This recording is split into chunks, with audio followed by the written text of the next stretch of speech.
guys, I've got Marcus Smith with me here, creative director of Resistance 3. Now, Marcus, tell me a little bit about the multiplayer event that you guys were showing. Well, we're showing a demo that takes place in the Republic of Chad, which should be weird enough for people. It's in a prison. Are those Chads drops? How How many times have you heard that joke? Sadly, this is the first time. You win. Sad. That's awesome. So anyway, on to what you were saying. Yeah, so it's a demo of one of our levels. All of our maps take place around the world in locations around the world. And we, just right off the bat, had to tell everybody that we're supporting 8-on-8, 16-player max, which should take fans of the franchise by surprise because we've always been known for a lot of player count. Now, why do you choose to do it that way now? Multiple reasons. One is we're making a game that takes place after the Chimeran invasion, so it's not so much massive army on massive army. So we wanted to tell a more focused kind of theme and story. But ultimately, it's the gameplay. It's a much tighter experience, and we're trying to build a game where players can choose the way they want to fight, and by building up their characters in a certain way to cater to their play style. And the fact of the matter is, the more players you have in a game, the more you kind of have to incorporate mini missions almost, or mini objectives to get people to do, so it doesn't degenerate into chaos, essentially. So, yeah. Are you nervous that the fans might not accept this new way of doing things? No, because it's ultimately a much better game, and that's what matters. It's I think when people get in and play, they'll see that it's a much tighter experience. You can really kind of come on your own. You're not running around looking for fights. You're not trying to find where the action is, and when somebody kills you, you're able to find them, and you're able to sort of learn their play style because you're seeing them a lot more, and it's just a lot more fun, I think. We've got one map here. How many maps do you guys plan on coming out with, and how soon are we going to see them on the market?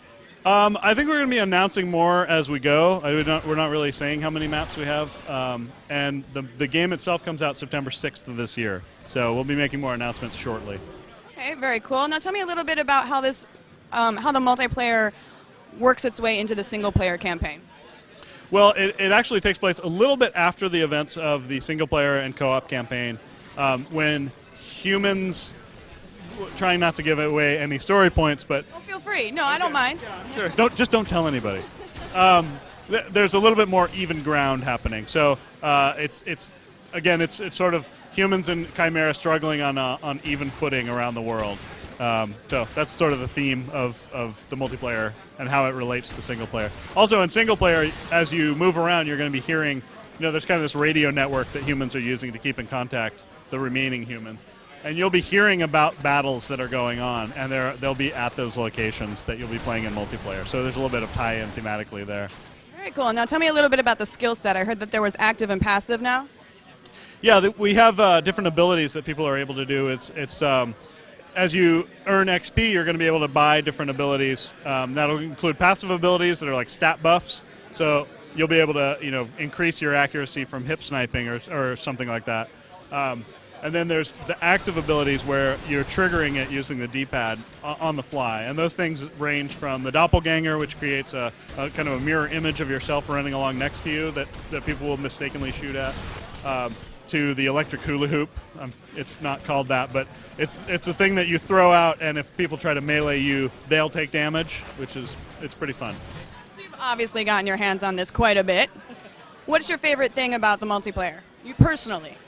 I will say that I think my favorite thing about it is the Leaper Corpse right now, which is if you have the Leaper Corpse ability and you get killed, Leapers will pop out of your body and run around and try to kill your enemies. That does sound disgusting. Awesome. Fantastic. Well, thank you so much for joining us. Guys, if you want more information on Resistance 3, keep it locked to IGN.